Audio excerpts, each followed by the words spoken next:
que está alterado. Esta es la regulación de la secreción de insulina y la homeostasis glicémica, que muchos de ustedes ya la conocen. Recuerden, hay unos actores principales: páncreas, que es el que libera insulina y glucagón, los tejidos diana, que son el tejido graso, el tejido muscular, el tejido gastrointestinal, que es donde se producen las famosas incretinas y los péptidos intestinales, y otro tejido diana, como es el hígado. Entonces, ¿qué ocurre?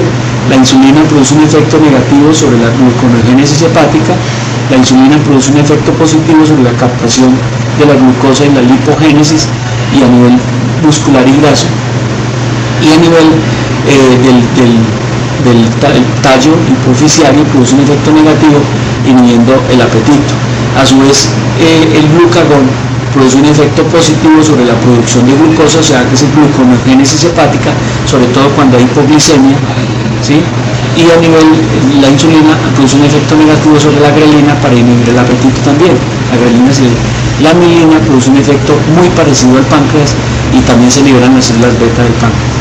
Los péptidos intestinales principales son el GLP-1 y el GIP, se liberan en el intestino en respuesta neurogénica solo a visualizar el alimento, y este es el primer paso para la secreción de la insulina, o sea, se liberan péptidos intestinales que producen liberación de insulina a nivel pancreático. Y también esos péptidos producen efecto negativo sobre el neuropéptido Y, y lo que hace es inhibir la producción del apetito, inhibe el apetito. El PYY produce un efecto positivo, digámoslo así, o mejor negativo sobre el vaciamiento gástrico, y la grelina se libera a nivel del fondo gástrico y produce un efecto positivo, es decir, más grelina, más apetito. La leptina, que se produce en la grasa, tiene un efecto negativo sobre el centro del apetito, sobre el neuropéptido Y, e inhibe el apetito. Eso es lo que hace. La leptina también tiene un efecto negativo sobre la liberación de insulina. Y en el tejido graso se produce resistina, que produce un efecto negativo sobre la captura, o sea, aumenta la resistencia a nivel del músculo y la grasa de la insulina. Y la hipoprolactina produce un efecto contrario. La piroprolactina produce un efecto muy parecido a la insulina, es decir, es una hormona insulino sensibilizante. Parece que el paciente diabético tiene un efecto de insulinosecreción, tiene un efecto de captura o de captación de glucosa, es decir, insulinoresistencia, y a nivel hepático, a nivel graso, muscular y a nivel hepático también, aquí. Y además el paciente diabético tiene un aumento de la gluconeogénesis hepática y tiene un efecto incretínico. El paciente diabético al parecer no, produce menos GLP-1 y al parecer hay resistencia a la GIP, lo cual hace que la liberación de insulina en respuesta al alimento esté disminuida. Y el paciente diabético, sobre todo eso, también tiene un problema a nivel central, a nivel de pineal, a nivel del tallo hipoficiario, un paciente que maneja mayor nivel de apetito. El paciente, entonces, decimos que la regulación de la glicemia está dada por secreción de insulina, que tiene un efecto negativo sobre la gluconeogénesis hepática, un efecto positivo sobre la captura periférica de la glucosa, y obviamente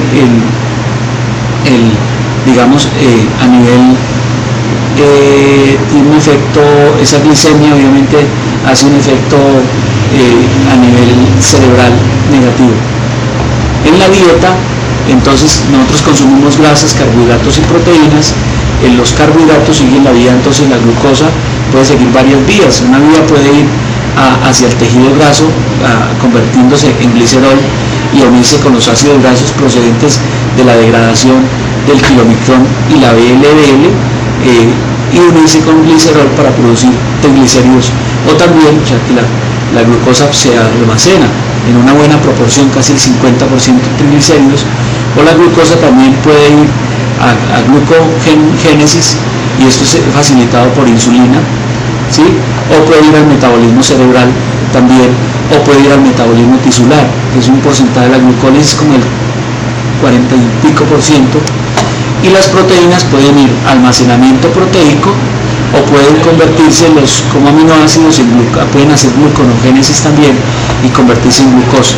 Los grasas entonces pueden degradarse y pueden irse a metabolismo tisular o pueden irse a almacenamiento de grasas, o también puede hacer gluconeogénesis también. El efecto de la GLP-1 en humanos y su efecto sobre la secreción. Entonces, cuando uno ve el alimento, estimula los péptidos intestinales o los incretinas, sobre todo el GLP-1, péptido similar al glucagón segregado ante la ingesta de alimentos. Eso lo que hace es mejorar la secreción de insulina por la célula beta e inhibir la producción de glucagón, disminuye. En el paciente diabético pues parece que esto está, y promueve la saciedad y reduce el apetito del paciente. El GLP-1 es secretado por las células L en el intestino y el GIP es secretado por las células K en el intestino alto. Entonces la insulina y glucagón regulan la homeostasis normal de la glucosa. Glucagón produce un efecto positivo sobre la producción hepática de glucosa, la insulina produce un efecto negativo sobre la misma, la insulina produce una captación aumentada por aumento de glucotransportadores y produce un efecto negativo sobre la glucosa plasmática. Los niveles de insulina y glucagón son modulados por incretinas. Esto pues es lo que hemos venido explicando, y pues todo lo que traduce obviamente es en más obesidad. Definición de diabetes, para repasar, está desde el 97, es un grupo de enfermedades metabólicas caracterizadas por hiperglicemia debido a un defecto en la secreción de insulina o en la secreción o ambas, y esa hiperglicemia crónica a largo plazo lo que hace es daño, disfunción y falla de diversos órganos, especialmente ojo, riñón, nervio, corazón y vaso sanguíneo. Esto está desde la definición de la ADA del 97. La clasificación etiológica de los disturbios de la glicemia, entonces tipo 1, tipo 2, tipo 3 y tipo 4 sigue vigente. La tipo 1, la diabetes tipo 1, el 80% mediada por un proceso autoinmune. La diabetes tipo 2, que es la más frecuente, casi siempre asociada a obesidad, hipertensión y otros. Y la diabetes tipo 3 es donde se conoce la causa de la diabetes, son muchas. Aquí algunos ejemplos: defectos genéticos en la función de la célula beta, defectos genéticos en la acción de la insulina, enfermedades del páncreas exocrinos, traumas pancreáticos, endocrinopatía como la acromegalia, el invisible por drogas como los corticosteroides o el ácido nicotínico, las infecciones, las formas poco comunes de diabetes autoinmune y los síndromes genéticos asociados a diabetes como la diabetes tipo MODY. Y el 4, que es la diabetes mellitus gestacional, que finalmente puede terminar una diabetes tipo 2 y seguramente va a terminar clasificada allí. Entonces la historia natural de la diabetes, uno dice más o menos lo que pasa es que esta es la función relativa de la célula beta y este es el tiempo en años.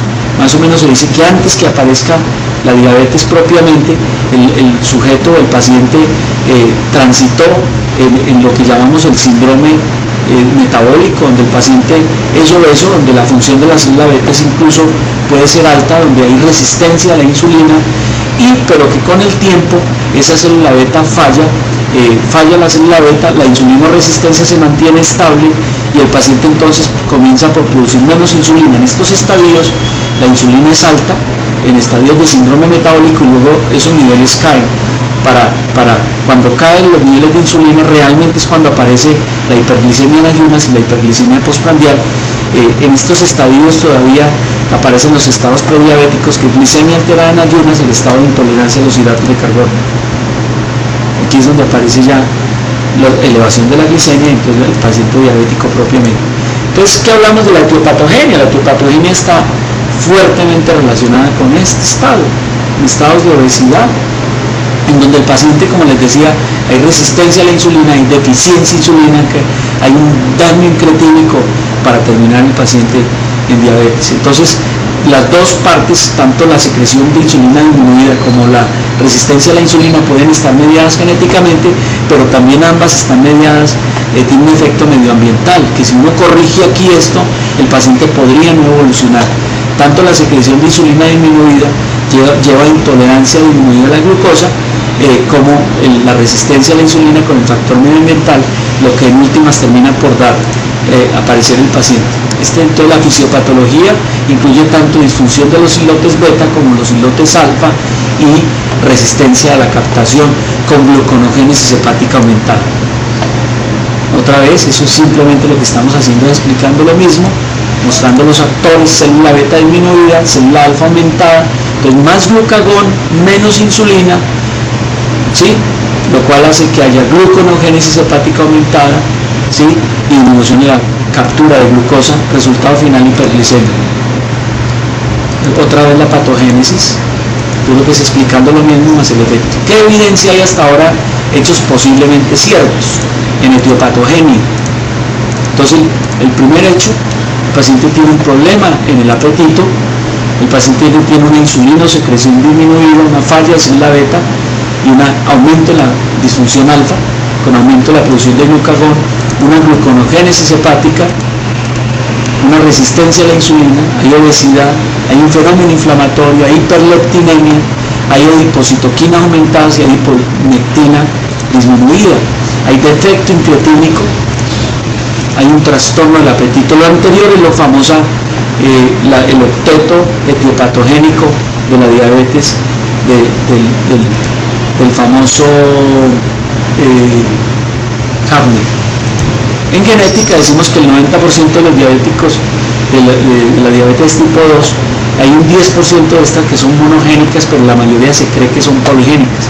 Los antecedentes familiares otorgan 2 a 4 veces mayor probabilidad de tener diabetes tipo 2. El 15 al 25% de los parientes en primer grado de los diabéticos tipo 2 presentan intolerancia o diabetes. El riesgo durante toda la vida, a la edad de los 80 años, de diabetes tipo 2 es del 38% si un padre se encuentra, y del 60 a los 60 si los padres se encuentran afectados. Estas son evidencias actuales ciertas de que la carga genética es importante. En individuos mayores de 60 años la tasa de concordancia genética fueron del 35 en gemelos monocigóticos en comparación con 17 a 20 gemelos disigóticos. Solo se identificaron pocos genes candidatos y polimorfismos genéticos, como el polimorfismo altamente prevalente del PRO12A1A en el receptor gamma activado por proliferador, los PIPAR gamma, los genes que codifican para el sustrato 1 el receptor de insulina, y RS1 para el receptor 1 de sulfonilurea, SUR1 para el rectificador de ingreso de potasio. Estos son hechos ciertos, pero tampoco explican la mayoría de las formas de la diabetes, sino unas pocas formas de diabetes genética. Estos son evidencias. Polimorfismo en IRS1 indica asociación débil con diabetes tipo 2, quizá debido a disfunción de célula beta del páncreas más que resistencia. Este es otro polimorfismo, el GLI48-3 en PGC1 alfa cofactor, y estos son los genes ABCC, el KCSN, que codifican para SUR. Obviamente, seguramente los estudiantes no saben aprender esto, pero esto es simplemente evidencias ciertas de la literatura de todos los defectos que se han encontrado, sobre todo en formas monogénicas de la diabetes. Esto podría ser como parte de conclusión. En nuestro medio no hay un estudio acabado con una cantidad propia de pacientes que permitan establecer el porcentaje de enfermos con alteraciones genéticas que presenten diabetes tipo 2 o resistencia a la insulina. Los datos de la literatura indican que entre el 5 al 7% de los pacientes con resistencia presentan solo estas características. Otros trabajos relevantes que apoyan el polimorfismo del gen del receptor de la insulina, que pudiera estar involucrada en la diabetes no insulino resistente y la resistencia a la insulina. Aquí están las referencias para que quien lo quiera consultar, pues lo consulte. ¿Qué pasa con resistencia a la insulina?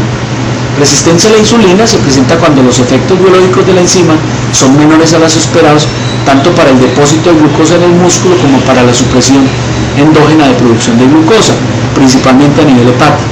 La producción endógena de glucosa se acelera en pacientes diabéticos tipo 2, sobre todo nocturno, y en los intolerantes a los hidratos de carbono. Dado que este incremento se produce por presencia de hiperinsulinemia, entonces, al menos en etapas tempranas y intermedias, la resistencia hepática a la insulina es la fuerza directriz de la hiperglicemia y la diabetes tipo 2. Ojo con eso, la resistencia hepática a la insulina es la fuerza directriz de la hiperglicemia y la diabetes tipo 2. Pues insulina sérica aumentada con glicemia normal o alta.